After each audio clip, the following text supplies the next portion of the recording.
All right, Kyle Shanahan just had the 49ers Monday presser, and, well, I think the word is juicy. It was juicy. We'll get to it.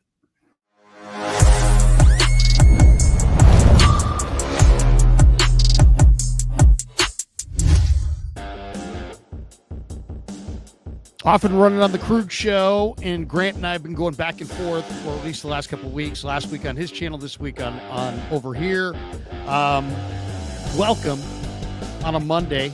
49ers 1-0. There's some good, there's some bad, right? It wouldn't be Niner football if there wasn't a little bit of both. We'll get to all of it. And, of course, we're brought to you by Pig and a Pickle, the best barbecue in all of Northern California. Check them out. They're in Emeryville. They're in Corte Madera. They're open 7 days a week from 11 a.m. till 8 p.m. or until they run out. We're also brought to you by Sleeper. We'll have a little Sleeper Picks segment in a bit. Thank you, Sleeper. Grant, amazing presser today. It seems like every single time the 49ers have any kind of game, any kind of, contest, it's like you just kind of cross your fingers the next day when they talk about the injuries, and the injuries are always a major factor. Kyle started the presser today talking about the injuries and basically saying Jennings has a shoulder, an MRI. Kittle's got the hammy. Somebody's got the knee. And then Brock Purdy appeared on the injury report with the left shoulder and the toe. And then Kyle went on to say his availability for the Saints, not sure. He said he doesn't think it's turf toe. It sounds like the toe is the worst of the two. It's his left shoulder, his non-throwing shoulder. But, man, the Niners may be going with Mac Jones, McCorkle in week 2 in the Big Easy. I'll be there for it, so I'm fired up. But what do you think?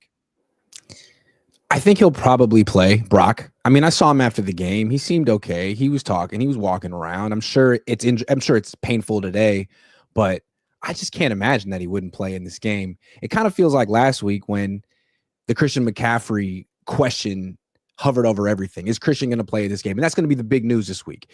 Is Brock going to play in this game? When they could probably win this game with Brock, without Brock. It's also interesting that George Kittle's going to be out for a while. And when asked if George Kittle's going to go on IR, Kyle Shanahan didn't say no. They have to figure that out. There are also a lot of things happen in this press conference, and I'm sure you want to get through them one at a time. But, this Brock thing, it doesn't sound good. And it sounds like we saw that he was running for his life the whole game. He was pressured on 57% of his dropbacks. He was holding the ball a long time. If this persists, it's going to happen eventually. If it's not this injury, it's going to be one in the future. This is not sustainable. I think, it's like we almost have to have even a broader conversation. I kind of feel like the 49ers are a little bit living in denial about their offensive line. Their offensive line did not open holes for the great CMC, who averaged 3 yards a carry, and Brock was pressured on 60% of his snaps, of his dropbacks. So is this a good line or not? I mean, they always say, oh, we got a hell of a line. These guys are all fantastic. Trent Williams looks like this could be near the end. And that line, I thought they won in spite of that line, not because of that line. In addition, Ben Bartch also on the injury report with a knee injury. He may not be out there week 2. And it's like, this was the Niners' plan. Don't worry. We don't need to pay for Aaron Banks. He's too expensive. We have someone almost as good or just as good in Ben Bartch. But the issue with Bartch isn't how good he is. He is good. Yeah. It's that he gets hurt all the time. And he got hurt again. Yeah. And you know what? Connor Colby, I think, can step right in there. And I think, the one thing about Colby is Colby plays. You don't play 50 career college games if you don't play nicked up and hurt and this and that. He plays. So I would just put him in there. I like Bartch as a guy, and I think he's a pretty good player. And I was excited when they got him. And I think Forster really likes him too.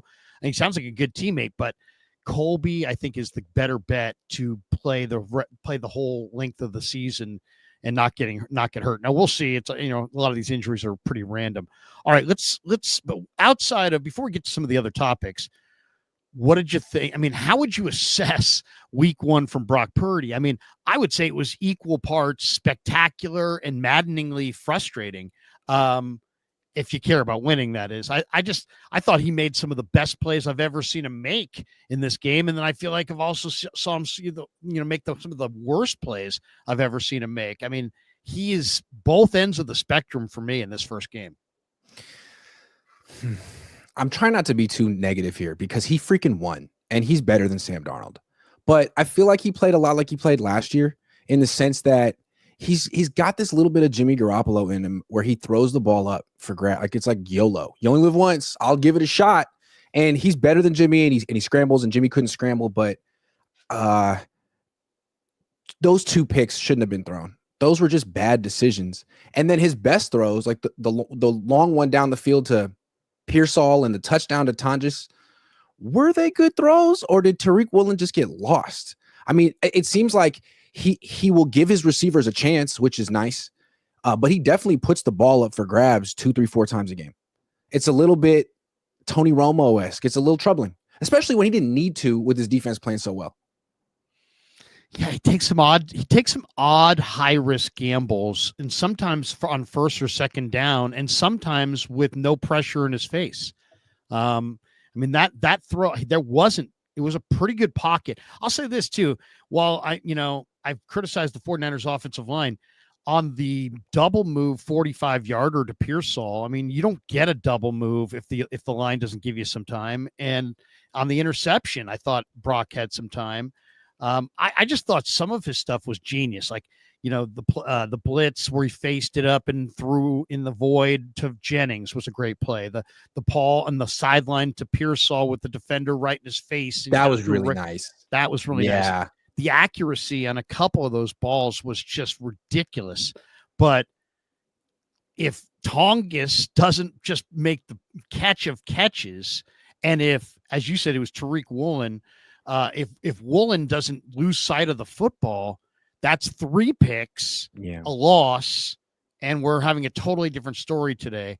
But it's like with Brock, I just feel like it's the good and the bad. He's got to do a better job of showing patience and taking care of the football. But, he's a playmaker and he's a riverboat gambler, and that's kind of what makes him him. So, how does he find that perfect dial setting of risk reward? I felt like when he first started in the league, he had it.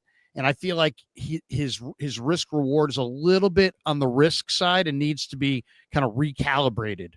Well, I mean, what we know with Brock is on that 2022 and 2023 team, which was a very, very good team with very little weaknesses, he was great. If you surround him with a great team, he will rise to it and maybe take it over the top. Hell of a player. But the last couple of years, he hasn't been on that kind of a team. He's trying to make up for people being out. And I think that it brings out some bad qualities in him because he can do it some of the time. He is a playmaker for sure. Like, I just feel like at the end of a 60-minute game, when he's playing like this, like Super Brock, the good plays and the bad plays will kind of even out. And that's kind of was the Jimmy Garoppolo experience as well. Jimmy had some awful, awful picks. And then somehow he'd be leading the game-winning drive at the end, and he's the hero. It's like, no, you were the reason. Jimmy, you were the reason. But that was the Jimmy Garoppolo experience. I feel like people don't remember it. And with Brock, we're not there yet because he's made $3 million in his career and no one really wants to criticize him. But now that he's making $53 million a year, I mean, you heard Greg Olsen was pretty critical of him during the broadcast. Like, he's floating balls. What kind of throw is this? Where's his arm strength? It's going to happen more and more. And I mean, winning is good. Winning's important, but 17 points, 2 turnovers, people are going to still nitpick that. Yeah. Like, is that what 53 million gets you? Well, I mean, the points thing is directly tied to the turnovers, because if your drives end with turnovers, you get no points. You know what I mean? So Moody, it's one of the same. Could have been 23. Well, there's Moody as well, and we will get to him. It sounds like the end is near for him. I mean, it is what it is. We'll get into that in just a second. But as far as Purdy, as availability, I mean, if you want to appreciate Brock Purdy, just put his backup in there. That's been the lesson. But availability for New Orleans, Kyle said, as far as Purdy was concerned, not sure. And then talked up Mac Jones and said, he had a good week of practice last week, and they believe they can win with him and all this and that. That's a lot, though, to lose Purdy. As much of a playmaker as he is, to me, the one takeaway I had from this line is like, if you want to say that this line's good enough, I think Brock Purdy's movement ability makes this line look way better than it actually is. I think if you put Mac Jones back there next week against a Saints team that wasn't great in week 1, but they did produce 5 sacks, and it is a fast surface, and Trent Williams is looking a little bit on the older side. If they somehow sack the get on the quarterback, Mac Jones is going to have a hard time getting away on that fast surface. So suddenly next week looks a lot more daunting, considering you're playing the Saints, who arguably are the worst team in the NFL. The other big story, Grant, of course, is Jake Moody. And I guess we should probably hit it right here. But, Kyle Shanahan said post-game, he's going to be our guy. But today, 24 hours later, when given time to fly back and maybe think about it, sleep on it, whatever, said we're looking at our options. And that little pivot right there, as subtle as it may seem, is probably the end of the road for Jake Moody. And I feel bad for the guy because I like him. I've interviewed him a few times. I know you have as well. And he's not squirrely or weird or anything. He's a solid guy. He just can't be consistent enough, as consistent as he has to be at this level. And he's made like half the field goals. So over the last year and a half. So they've got to go in a different direction here. They have to go in a different direction because the longer he stays on the team, I think the more people are going to question Kyle Shanahan's judgment. Not just people like us, his team, his players. Why is Jake still here? If I was this bad at my job, I'd be benched and I'd be gone. Why is Jake still here? It's almost like when you look at Bill Belichick at North Carolina and you see his girlfriend on the sideline. Like, why is she out there? Right. Has Bill lost it? Like, is he completely gone? And I think, the whole world understands that Jake Moody needs to get cut. Jake Moody understands that Jake Moody, he understands the deal. He hasn't kicked well enough. He can go somewhere else and try to get his career back on track or not, but he has to go. And the longer that Kyle tries to gaslight us or just be in denial, the more people are going to lose confidence in him. So he needs to do this right now. He understands that. He's not stupid, I think. I don't know who the options are. There might be a few more options. Greg Joseph. Have you not heard of Mr. Joseph? Good player. Is he staying at the Hyatt in Santa Clara? Probably. What if that comes out tomorrow? Actually, I never really left because my wife, we wanted to sit and enjoy the weather here on the West Coast. And so we actually never went back to our. Yeah, that's cutthroat. But look, you can cut me now, but I know I'm going to be back on this team in a month. So go ahead. I don't want to get controversial because I really like John Lynch and I'm not trying to battle anybody, but John has made the point several times that this was a really good competition that they had this summer. And I kind of would have to push back and a little bit, not say that it wasn't good because anything could be good if the guys of all the participants thought it was good. And maybe that's the case, but didn't Joseph make a higher percentage of the kicks than Moody? Am I missing Joseph something? Was 22 of 24 and Moody was 21 of 24. Then after they cut Joseph, Lynch said, well, there were more kicks that weren't in front of the media. It's like, don't do that because all the kicks in front of people, when people are watching, Jake doesn't do so well. The witnesses. Like, when you go to the driving range, you can hit some good shots, but then you go to the first tee and there's like people waiting and watching and it's way harder. It's like that times a million. Yeah, I know exactly what you mean on that. By the way, I'll be striping it when no one's watching. Yeah, you're the best with those with the balls with the lines on them. The range balls. I'm killing the range balls, but I get on that first tee and suddenly it's like, oh my gosh! Can you guys all turn around, please? Yeah, I start trying to make diversions. Do I smell smoke? Yeah. Do I smell? I think something could be burning. You guys better check. Here, I'll just tee off while you guys run away. All right. So, the Moody thing, and I feel bad for him, but this is it in the NFL. And it's like, guess what? The report now, I wasn't there, but I heard that there were players like throwing their helmets in disgust after the second one. The second one wasn't really on him, right? It was on the left. It was on Hennessy and the left side of the 49er offensive line. I don't think I've ever seen a line get caved in quite to that degree in an NFL game. So that's kind of concerning no matter who's kicking. So, but it doesn't really matter how the field goal was missed. It's like another special teams problem. Can we please? You hired a new coordinator. You brought in all these new, and we still can't make a field goal. I mean, we didn't even mention the special teams. I mean, they really went into this game with, into the season going, hey, you know what? Special teams has improved. And Brant Boyer, immediately a special teams penalty puts them on their own 5-yard line on the first drive of the year. I mean, it's like this was an area they weren't good at last year. And then immediately they're on their own 5. And within 2 drives, they have 2 special teams penalties. Sky Moore also fumbled once, but recovered. And then obviously Moody with the miss. I mean, what is it? Is it like, do the Niners have to get like Frank Gans or somebody? I mean, who do they have to hire Dave Taub? I mean, how are they going to turn around their special teams? They're bad every year, no matter who's coordinating. It does kind of seem like Kyle Shanahan doesn't really care about special teams, and he's trying to get people to take care of it for him. It seems like as long as Kyle Shanahan is your head coach, you're going to have weak special teams and a mediocre offensive line, and you just got to accept it. It's just not something he cares about. When Jim Harbaugh was here, he seemed like he really cared about special teams. I mean, there was always that Blake Costanzo, Kasim Osgood, CJ Spillman. There were a bunch of players in the team who were like some of the best special team guys in the league. Kyle, he doesn't want to think about it. I don't think so. It's on the back burner here. I don't know. I mean, with Harbaugh, his special teams coach was Brad Seeley. Was Brad Seeley his assistant head coach? Brad Seeley was really freaking good. The professor. Really good. Yeah. I feel like, didn't it seem like Kyle was like, hey, Robert Saleh, man, can you help me out on special teams? Like, I don't know anyone. You got a guy? Yeah, I got a guy. Oh yeah, man, I'll bring the whole Jet special teams with me. Don't worry. Are you kidding me? Right. My guy's the bomb. I'm bringing him. He's awesome. Sure. I'm buying into it until the Bergen pick. Yeah. And then once I saw Bergen, I'm like, oh, another coaching staff draft choice. Please, no.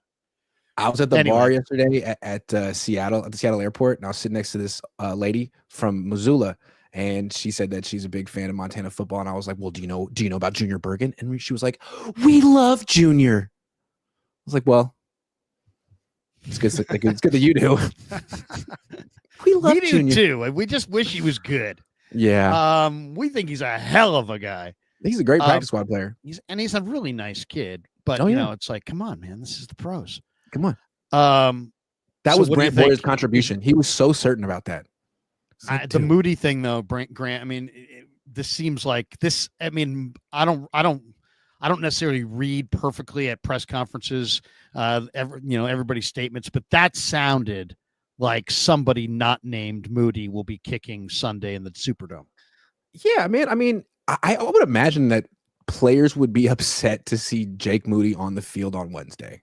I think they've had enough. I think they didn't really care for a while. The season was going down. I mean, Debo cared. Debo freaking cared. And you could say he went about it the wrong way because he did, but you could also argue that the whole season unraveled because Kyle refused to address this kicker thing last year, and it eventually fractured the freaking locker room.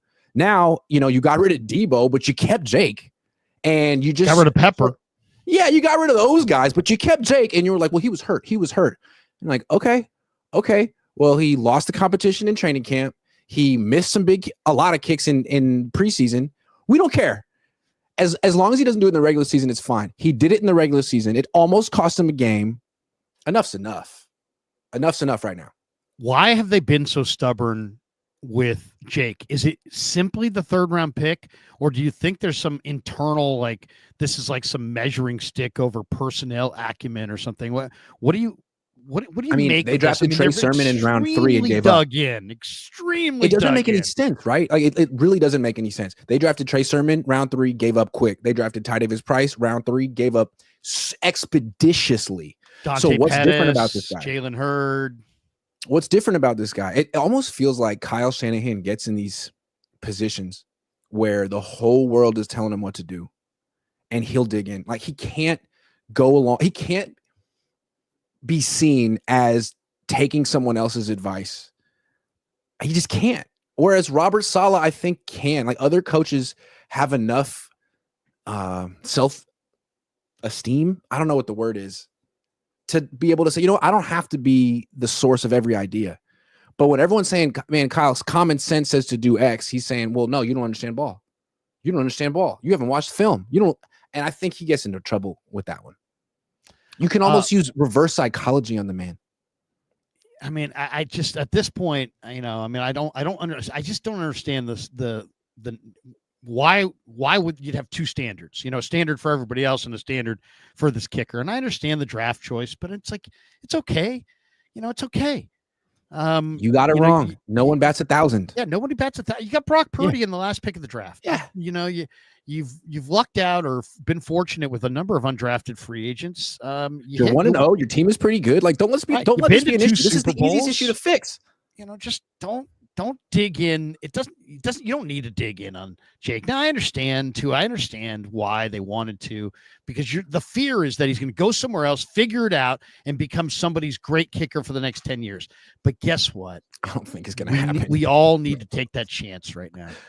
We all need to take. They didn't dig in with Trey, though. I mean, with Trey, it's not like they're like, oh, we spent 3 first-round picks and a third on this guy. Oh my God, it would look so bad if we get. They didn't care. They were like, no. We've seen it in practice. It's not going to happen. Trust us.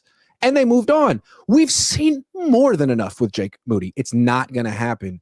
It's got to happen. They got to cut him now. And I think he said it today. Like, look, we're not going to make the announcement via the media and we're going to let the process play out. But tomorrow there'll be tryouts and then later we'll sign someone. And then the corresponding move will be cutting Jake. Welcome back, Greg Joseph. If there's any writer that tried to write that article when Joseph was cut, like, I never liked that guy. Well, guess what? This guy's back probably. So you're going to have to retract that article. Yeah. Nobody cared enough to write an article like that about Greg Joseph. Anyway, let's get to the other news of the day. The other news of the presser. JJ has got that shoulder. He's had the MRI. They're waiting on the CAT scan. But then Shanahan said, hey, could he play this week? Yeah, he could play.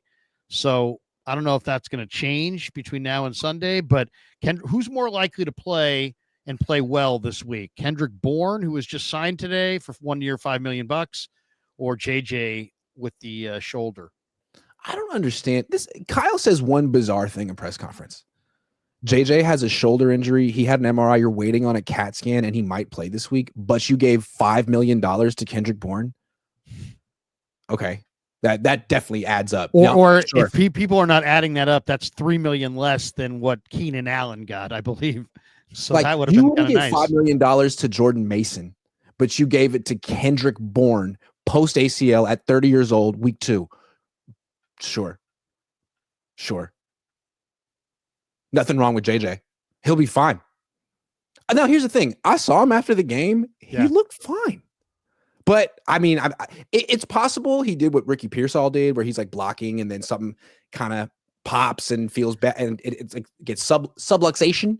Didn't look like it was like separated or anything. He took his shirt off. He could move his arm over his head. Not that I was watching. Use check. Not that I was watching. That's awful. I was just being a journalist. It's important information.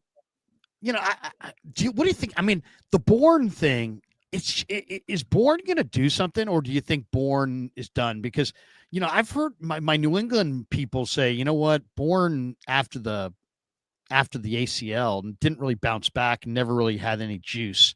I don't know. He didn't play very much this summer. And it was like the handwriting was on the wall. They had a bunch of other receivers there. They were going in a new direction. It sounded like Shanahan's really glad to have him. What do you think Bourne's going to contribute? I don't know. Are they really going to throw passes to Kendrick Bourne at 30 years old? I mean, that's desperation. I figure between Ricky Pearsall, Christian McCaffrey, Jake Tonges, Kyle Juszczyk, that's a lot right there. I mean, if they have to go in with Mac Jones and Kendrick Bourne and Ricky Pearsall and Jake Tonges, do they win? Can they beat the Saints with that? They probably can. Maybe. I think. I mean, it's going to be about this offensive line. Yeah, it's going to be about this offensive line. Cam Jordan, ladies and gentlemen, is still very much alive and kicking. I don't know if you saw last week's game, but I watched it on the quick replay. Cam Jordan is killing people. He looks awesome, and he's old. He's been around for a long time. Demario Davis, they got some guys. They got some guys in that front. If the Niners, don't look sharp, the Saints could absolutely beat them. You know what I think's going to happen to Bourne? I think he's going to get hurt. No offense. He hasn't practiced in the last month. He's an old in the same boat as Jennings. You haven't been around. They're gonna throw you out there out of desperation. That's how people get hurt. That's how Jennings got hurt. You're not in football shape. I would like to see them play Jordan Watkins. He looked good. He doesn't know your system yet. Man, make it work. Come on, Kyle. We're seeing solid get rookies on the field making it work. You can make it work. He's got juice. That's exactly what he's got. And hands and he's got youth, you know what I mean? And he's got explosiveness. He can separate. These other guys, the 49ers were 30-second separation. They need some guys who can separate. They were hoping it was Cowing. He's always hurt.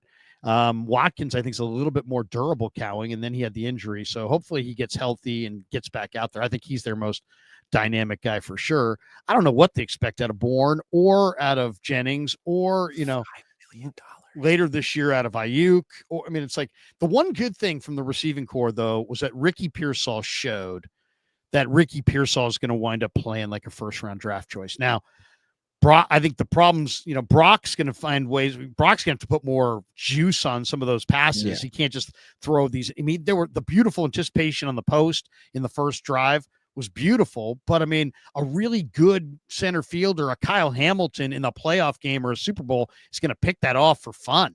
Yeah. So, you got to have a little bit more. And like Pearsall's not a big contested catch guy. Not that he can't make one, but he's creating separation and getting down the field. And Purdy needs to put it in the right place. And they haven't played together that much, or he hasn't thrown to Pearsall that much in real games. So he'll get better. When the game was on the line, he went to Pearsall and it worked out. So. Let's hit Sleeper right here. Sleeper is a big sponsor of the Krug Show, and the 49er football on the Krug Show is presented by Sleeper, the fastest growing fantasy platform in the world. It's a one-stop shop. You get blazing fast news, real-time stats, group chat, season-long leagues, and Sleeper picks. That's really what we're here for daily fantasy, where you choose between 2 to 8 players, pregame or live, and you can pick more or less on their projections. And if you're new to it, all you got to do is use the promo code Larry, Larry. You get 100% deposit match up to $100 on your first deposit. So the link is right there in the description. Terms and conditions apply. Grant and I are going to do a quick pick here for what are we going to go with, the Monday night game? Let's go with the Monday night game. Let's go with the Monday night game. Yeah, let's see what we got here in the Monday night game. And do they have the Niners up already for the same? Do they got? Does it have Niners? No, not quite. Not yet. Not quite. Because we had to finish week 1 before they go to week 2. Yeah. So let's go tonight. I don't know. What's your vibe on the Bears and Vikings? Because the Vikings have a new quarterback, J.J. McCarthy, replacing Darnold. And they've got a really good coach. And then the Bears maybe have the best young coach going. But I'm not sure if everybody believes in Caleb, and he's up and down. It just feels like the Bears are going to break. Before the Bears are really good, something dramatic's going to happen with Caleb, I think, because he holds the ball way too long. But Ben Johnson and Poles have surrounded him with a ton of talent. So what do you think of Caleb? Did you read that long article by Tyler Dunn about him? No. It was damning. Really? It was so many sources, probably all on the coaching staff from last year, but they basically said that, one, he's dyslexic. So when you tell him a play, he can't regurgitate it, even if he's reading it off his armband, and you have players in the wrong place all the time. And 2, he doesn't look at his tablet. He doesn't work hard, and it's kind of entitled. Other than that, very, very talented player, very talented quarterback. But I just feel like he could throw those coaches under the bus and act like it was their fault, but he can't do that with Ben Johnson. We know it works. He made it work with freaking Jared Goff. So now it's on him, and I don't know if he can do it. Like, this is the biggest test he's ever had. I'm a little skeptical. I think J.J. McCarthy is going to be good, though. He's been in the system for 2 years. I don't know. We'll see. I'm with you. I'll say this. I know this will be a hot take, but I think there's going to be a Tyson Bagent era of Bears football. He's the backup.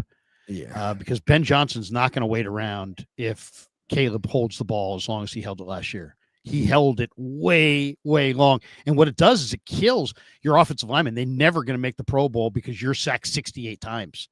And then everybody's like, oh, the Bears line stinks. And really, the Bears have some good offensive linemen. I'm also like Ben Johnson might be the best play designer in the league, the best play caller in the league. What's he going to think of a quarterback who just gives up on his play every time and scrambles and goes off script? That's not what Kyle wants. That's not what Ben Johnson wants. He wants Goff. Give me Jefferson. Is Jefferson playing tonight? Think so. Jefferson's playing tonight. Give me Jefferson with an anytime touchdown. That just seems like almost a lock. Sounds good to me. Whole offense goes through him. Yeah, he's how great is Jefferson? He's the best. Okay, so then what else we got here? A lot of people think what do you like McCarthy, huh? What's McCarthy's numbers? There's McCarthy. I like the rush yards. This guy runs around a lot. He's going to have 20 rush yards for sure in this game. That's a good call. I like that. Yeah, give me more than 17 and a half. I like that. On JJ's rush yards.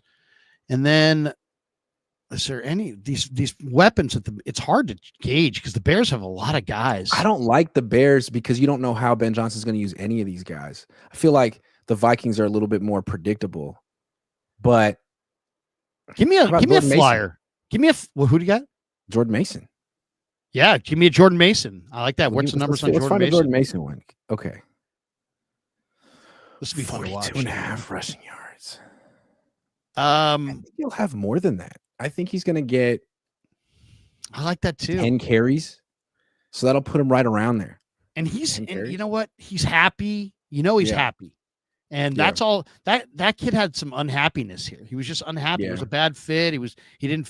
He's a thoroughbred. He's gonna have a good night. I'll take that. In fact, I'm gonna bet on this game when this is over.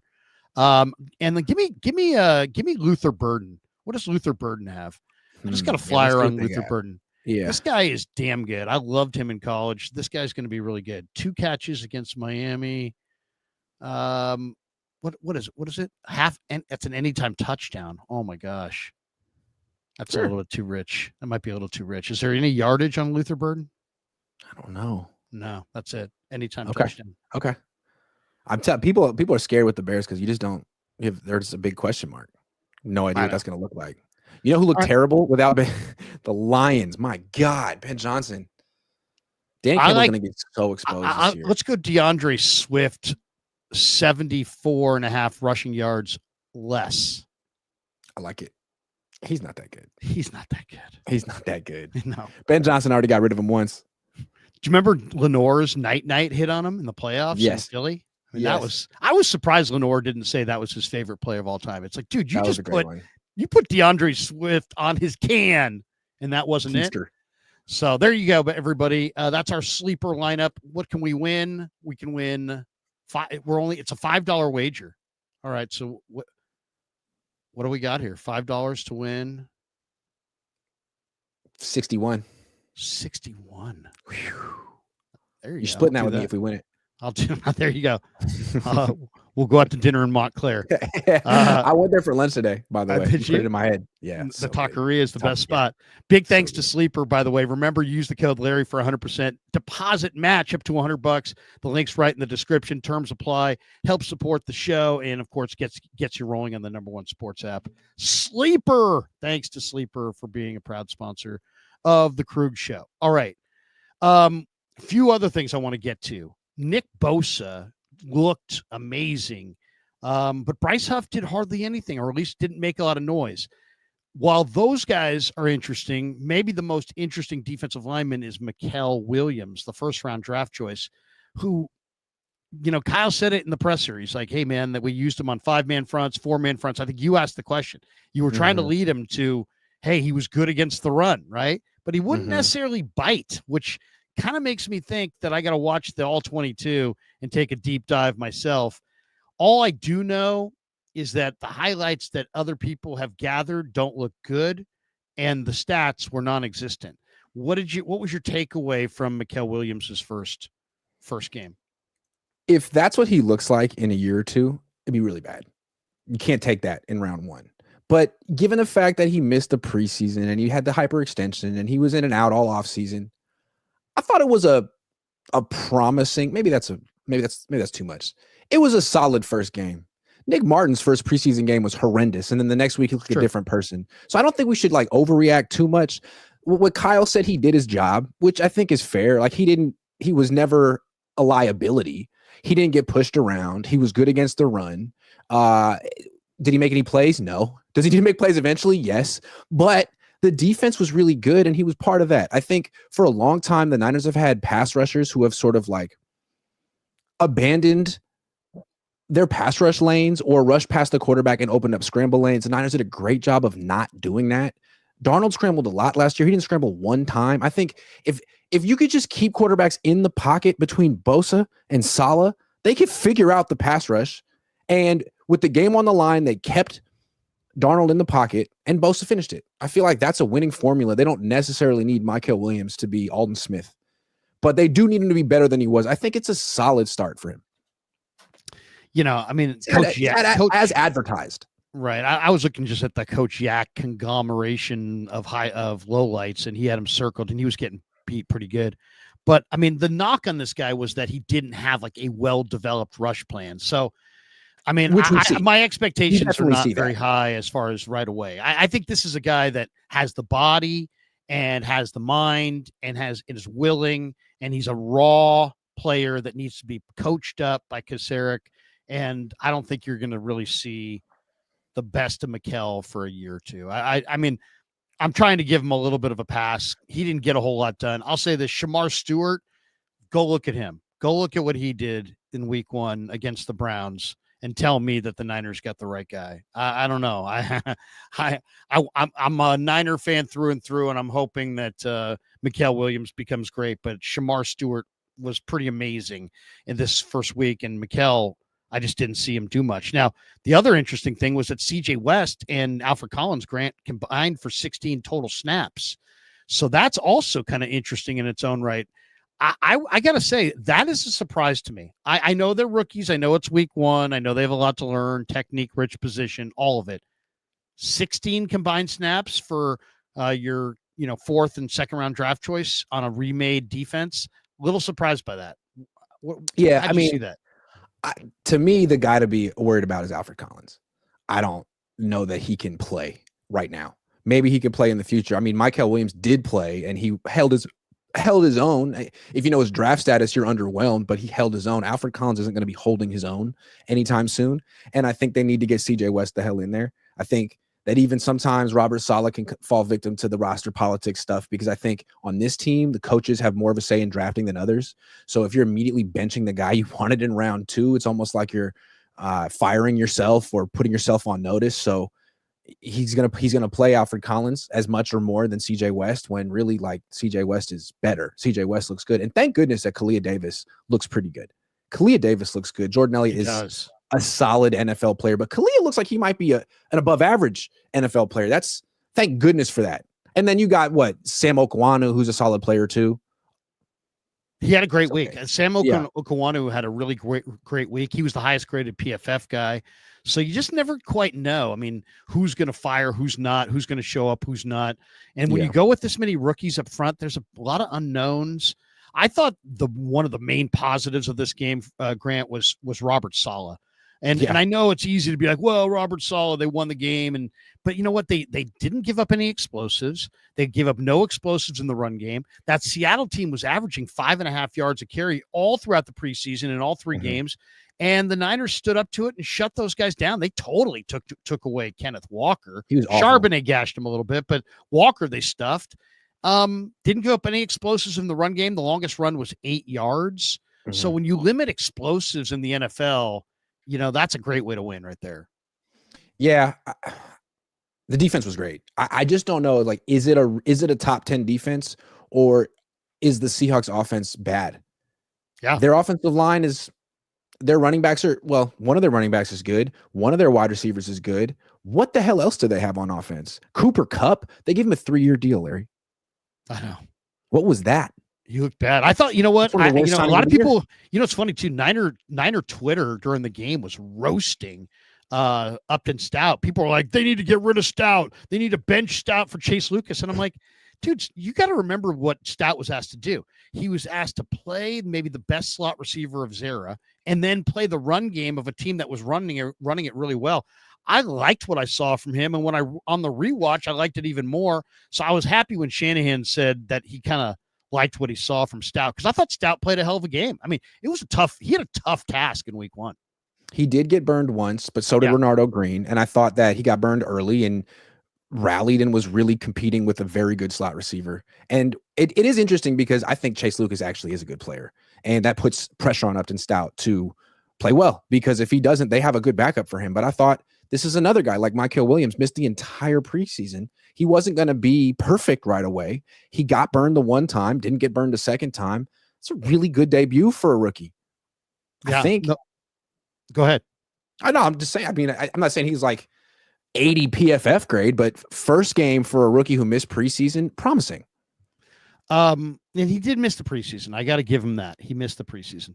And for a guy like that, you know, as who's raw, he every rep matters, and he will get better by leaps and bounds. I just he didn't get a lot done in this first game. They got to find a way to use Chase Lucas at some point. He's Chase a Lucas nice player. A playmaker. Yeah, he's a playmaker, but I just wonder if he's consistent in coverage, or if he's a guy that's really best doing what Saleh did with him in the preseason, which is blitz him. Yeah, because he's kind of a kamikaze. I mean, he will go. You know, you shoot him, he will go. He will fire his gun, so to speak. They have a cool little dime package with him and Stout out there. If they ever face a team with 4 wide receivers, that'd be pretty cool. Yeah, I mean, I don't think there's any doubt he's going to be up on the active roster for multiple games. He'll get that opportunity for sure this year. Yeah. The Niners signed Colton McKivitz to a 3-year extension for $45 million. Was that money well spent? Was that a good decision or a bad decision? That's a tough one. Is Colton McKivitz good or is he bad? He's mediocre, right? He used to be bad and now he's mediocre. And so the price of a mediocre offensive lineman. Week. Yeah. I mean, the price of a mediocre offensive lineman is about $15 million a year. If he was good, he'd be getting $25 million a year. He knows what he is. They know what he is. And they like to have they like the idea of having a mediocre veteran offensive tackle who knows their system. It isn't too expensive. That's exactly what they're getting. It's what they want.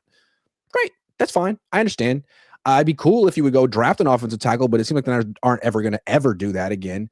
And we know how Kyle feels about developing young players and teaching him his system. He's a little wary about it. And if he has someone he trusts, he'll stick with that guy. Jake Brendel's on the team, all right? So I'm not surprised, but you could do better. But I don't think the Niners really care on the offensive line. As long as they have their one left tackle, they're cool being like just good enough. The word that Kyle used to describe McKivitz today was reliable. I mean, if you're an offensive lineman, man, that's like the greatest compliment of all time. You're reliable. He doesn't miss time. McGlinchey did.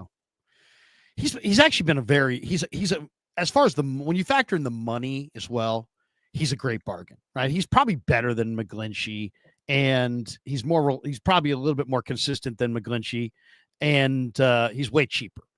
I mean, look what Jalen Moore got. But to me, I think there's more to this. I think this signing, because what was the urgency?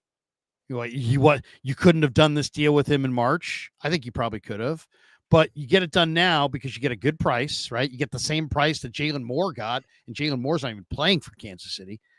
But I think that's part of it. But I also think maybe they took their look at Trent Williams and said, you know what, this is likely to be Trent's last year, and we can't replace 2 tackles in the same offseason. So let's get McGlinchey signed because we're going to be looking for the next Trent Williams.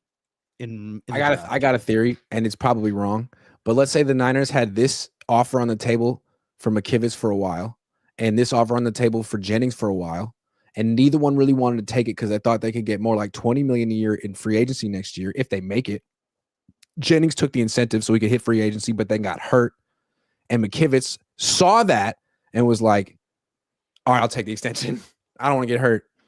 I don't know, probably not, but I thought it was interesting that he took it. It became official one day after Jennings got hurt, and Jennings didn't want an extension. Well, I mean, first of all, if you don't really highly contemplate your mortality within this game when you're thinking about your contracts and taking care of your family and trying to provide for your family, because at the end of the day, that's what all this is, right? It's just like everybody doing something, but they're doing it for a purpose. He's doing it to try to set his family up, I'm sure. And this is his opportunity, but there's also a risk anytime you go out there that there's going to be the kind of injury that's going to hurt your ability to get that payday, and life's not fair. So, I think I would want to have a little security if I was, JG's going for the gamble, right? Because if he has a good year, he could make north of $50 million, maybe $30 million guaranteed, maybe more, maybe $40 million guaranteed. But McKivitz just got $27 million guaranteed and a little bit of security. I don't know. Do you know how far that goes in West Virginia? Oh, you're buying a lot of raccoon hats or whatever. Remember his dad made the raccoon hat, or he just became the 8th richest person in West Virginia. It's incredible. I'm sorry. He's now Mr. West Virginia. He's a basketball player too, by the way. He's an all-state basketball player in high school. So that's, he's an athletic guy. I mean, I've always thought he's underrated. The Niners have obviously loved him for years because they had a gold helmet designation on him coming out of West Virginia. So then they waived him and brought him back, and he's been very consistent. I think more than anything, if you're going to play offensive line, it's like almost an unspoken thing that you have to play hurt. And he will play no matter what. I mean, I think he's played every game going back to like 22 or something like that. I was just checking that real quick. Like, let me see. I think this guy's played almost every single game going back to 23, start of 23 maybe. He wasn't a starter in 22. So, in 2023, he hasn't missed a start. That's really actually kind of rare for an NFL starting offensive lineman. Trent Williams can't do that. So, I mean, it's a violent position. And, so the guy Lynchie would be in and out. Exactly. I mean, so you want guys who are going to go to the post, you want guys who are going to play every game if possible. So I don't know. I don't know. They could have done better as far as they could have gone for a higher end tackle, but when you've got a reliable guy that you like, the other thing about McKivitz is that if you did have injuries in some other spots, you have a guy who can play some other spots. So maybe that's part of the equation. We haven't talked about Kittle. Kittle's out. How long do you think Kittle being out? Do you think the Kittle injury led to the Bourne signing, or do you think do you think the Kittle injury keeps him out? How long do they put him on the IR? I mean, Shanahan was like, that's a later in the week decision. What do you think I don't know, because if it's for IR, I mean, if it's a grade 1, I mean, there's different grades of hamstrings. There's one that takes 3 weeks. There's one that takes all season. So I assume it's not like a full tear. We don't really know. They glossed over it real quickly, but it seems like this is a serious thing. He's going to miss a few weeks. Okay. Because he was supposed to be the number 1 receiver this year. Right. So that's pretty scary. And I think, again, they can beat the Saints without George Kittle. Can you beat the Cardinals without George Kittle? Can you beat the Jaguars without George Kittle? This is serious stuff early in the season. And we always thought, like, hey, as long as the Niners offense is healthy, this team's going to be pretty good. Well, it's fallen apart. Fortunately, the defense is way ahead of schedule, it seems. So it seems like this is still a good team. And if you have a good defense and a really good quarterback and a good coach, that can go a long way. So I think George Kittle being out for a month shouldn't derail everything, but Brock's got to step up. The defense got to step up. Kyle's got to step up. Tonges got to step up. Fortunately, he's the next Dwight Clark. I'm really liking what I'm seeing. Seriously, he's like a better Ross Dwelly. He's like 6'6". He's got really good hand-eye coordination. He's quicker than you think. I like him. He's got hands. Hands. Yeah, he's got good hands and good hand-eye coordination, and he's in his prime. That's he's not one of these guys. It's his first year, and he's been around a little bit, but he's not older, so he still is right there looking to make. He's usually pretty good in training camp. Like, he's one of the more consistent guys in the second or third team. He's been good. Yeah. Now, can he step up and continue to make plays for them? I know he can make plays in the receiving game. I just don't know if he can hang in there as a blocker. That would be my one question. Make him a wide receiver. They flex him out. Flex him out. Why not? Go with an 11 personnel and just flex out Tonges as a wide receiver. Yeah. Why not? I mean, you got to account for him. I mean, you're still being covered by the same DBs. That's right. You just got lost. You just got Tonges. Tonges becomes a Pro Bowler. Tariq Woolen is the first NFL corner to ever get Tonges, but he won't be the last. Tariq Woolen is just the most talented guy ever, too. He's like 6'4", super long arms. You'd think he would just be awesome, but no, he can't get it rolling. He was so bad when it mattered in this game. Texas, San Antonio, University, same school as Burford, same school as Sincere McCormick. It's a factory. Interesting. CMC's usage. What did you think of it? I mean, I think Brian Robinson will not be happy. I don't think Brian Robinson's gonna be happy if he plays that little. And Garendo is just added more credence to the whole. The Niners are icing Garendo because they didn't use him at all. What did you think of the CMC usage? To me, it seems really like it's something that can only go on for about a week. I thought they overused him as a receiver. 10 targets for a running back is too much, especially when Pearsall's really playing well. I know some of the picks went in that direction, but in the future, I'd like to see Pearsall get 10 to 13 targets and Christian get like 7. I think that's because those are short passes, and the other guy's averaging about 27 yards a catch. So right there, that was a little overly concerned. And then as a runner, I felt like most of his runs were called like inside zone runs. You didn't see a lot of outside tosses or sweeps or stretch plays. It seemed like either they felt he didn't have the juice to get to the edge, or they couldn't block it without George Kittle or whatever. But he kept running between the tackles and getting like tackled hard by 2, 3, 4 guys at a time. It looked painful. I mean, he didn't seem like he had the juice he had a couple of years ago, but he also didn't seem like he had the blocking he had a couple of years ago. I thought it was strange how they used him all around, and it felt like Kyle was obviously he wanted to win the game, and he lost a couple of guys. He felt like, man, this is what I have to do to win the game, which is scary week 1. Yeah, seriously. I mean, especially week 1 against the Saints or against a Seattle team that, how good is Seattle? I don't know exactly how good Seattle's going to be, by the way. It's really hard to say. Are they going to be a good team? Are they not? They're one of the more difficult teams, I think, in the league to predict what they're going to be. They have a defense like the Niners, but their offense is 2 running backs, a wide receiver, and that's it. That Julian Love is awesome, man. Yeah, good player. Jesus, Julian Love is good. Yeah. That guy's just Ernest Jones is good. Devin Witherspoon's good. Like, they have a lot of good players on defense, and Mike McDonald's a good defensive coordinator. Boy, did he mess up on 4th and inches. If they just go for it on 4th and inches, pick that up, there's a chance the Niners never get the ball back in that game. That's fun. And the announcer called him out for it. I mean, Olsen was like, hey, why aren't you going for it? Why are you not going for it? Yeah, that was bizarre. You blinked, you lose. That's what you get. Most impressive Niner on defense outside of Bosa? You giving it to D. Winters? Giving it to Siegel? Who giving it to Lenore? Oh, yeah. Lenore was damn good. Warner played great. He got knocked out, came back. And when he was out for those 2 plays, all of a sudden the Niners couldn't stop the run at all. Came back and they were great. So he's so important.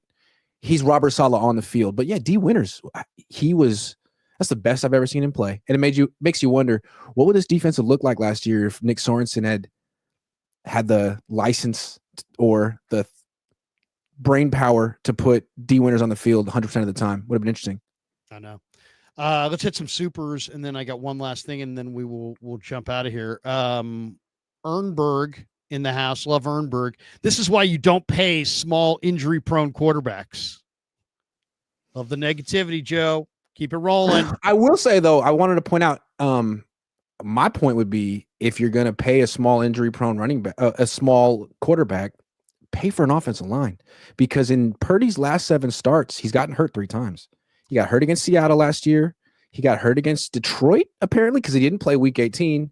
And now he's gotten a little bit dinged up. These aren't serious injuries, but he's the freaking franchise you might want to spend on that offensive line. If only there were another team that also had kind of a 6-foot-tall athletic quarterback but they built up their offensive line and won Super Bowls.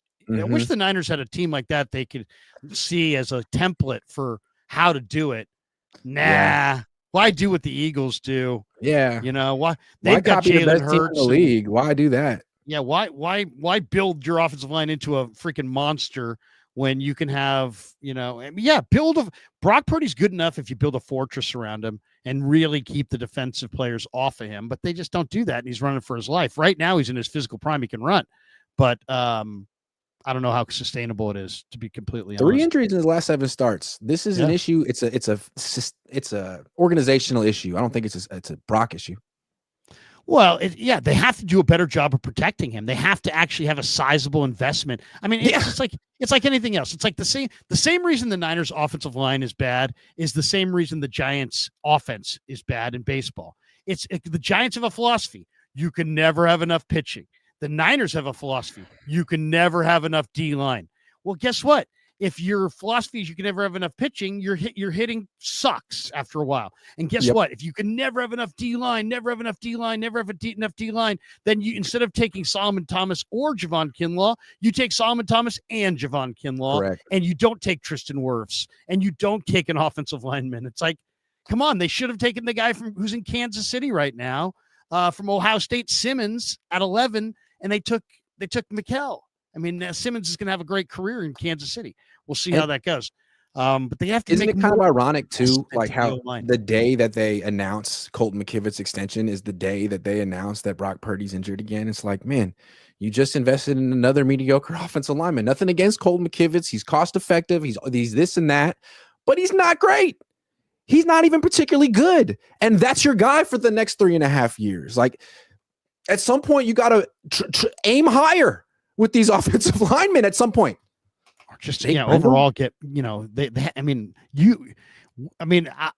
not even that critical of Colton McKivitz. I think he's pretty good. My fear is that Colton McKivitz or Trent Williams go down for a minute, because the next guy up is Burford and the next guy up is Pleasance. And those guys, I think those guys, I don't know. I mean, I'm that, if Brock ought to, be really worried if that happens. Joseph Ernberg, sick of the stupid organization paying and keeping players because they draft so effing bad. Pack this effing season in. Old and weak is the Niner way. Whoa. Can you imagine if they had lost this week? How Joseph Ernberg Ernberg, they won. Can you imagine? They 1-0. They'll be in the Superdome on Sunday. Looking to go to 2-0. Enrique Martinez, I'm glad we're getting a former player back. Secondly, we need to cut ties. This kicker, he wasn't showing any confidence in his game.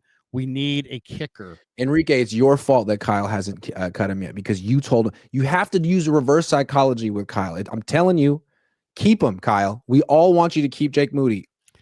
Kyle, could you do us a favor and just not get rid of Jake? Because we enjoy this experience. You're the one winning and losing. It's not our win-loss record. This is a lot of fun. I know when he goes up to kick, I'm watching. There's no evidence that he knows what he's doing, but Kyle, could you stay with him?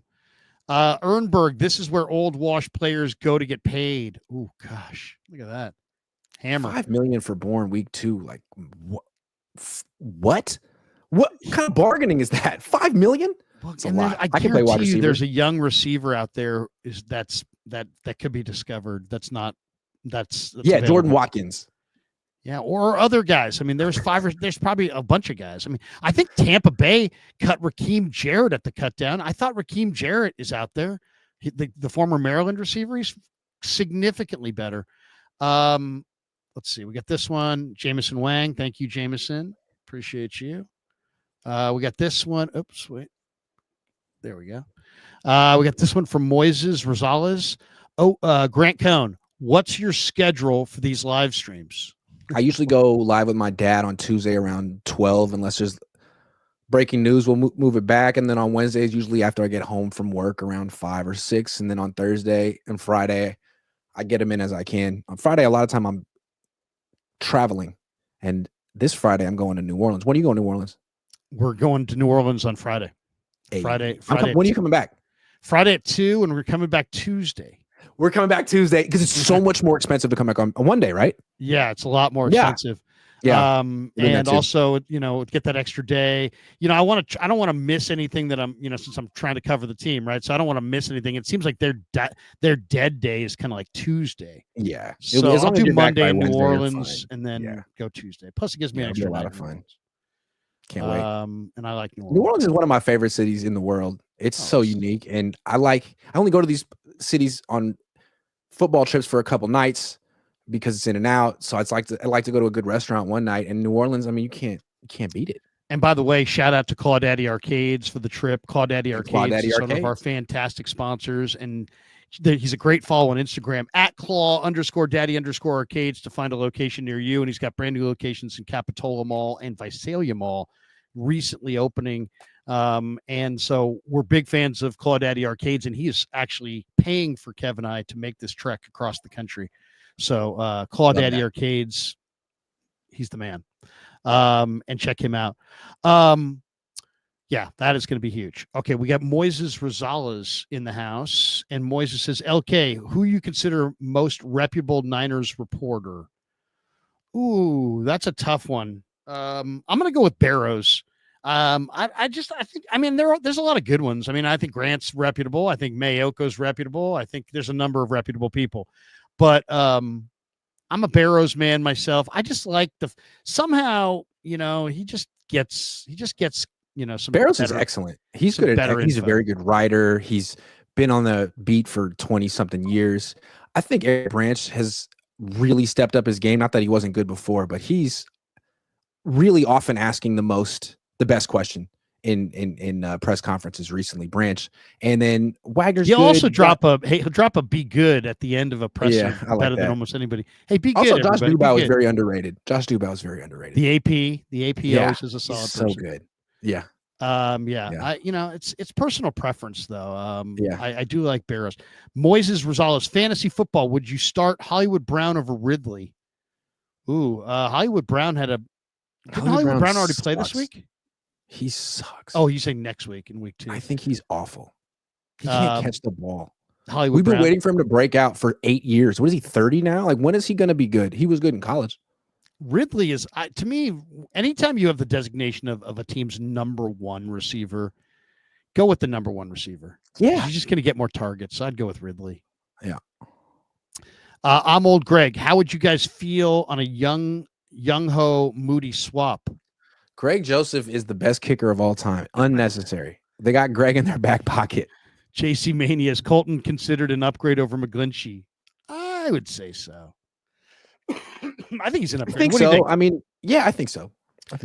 The big finish, which I stole from Willard. No, I'm just joking. Willard, if you're out there, I'm just joking. But I am going with the big finish, and it's because we've got a brand new sponsor. Habbas Law, Grant, is now a sponsor of the Crude Show, and we're big fans of Habbas Law.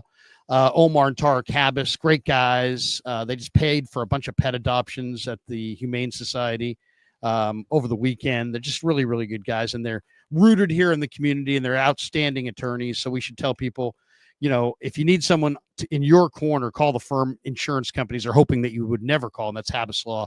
They fight to make it right. Visit habbaslaw.com on the web.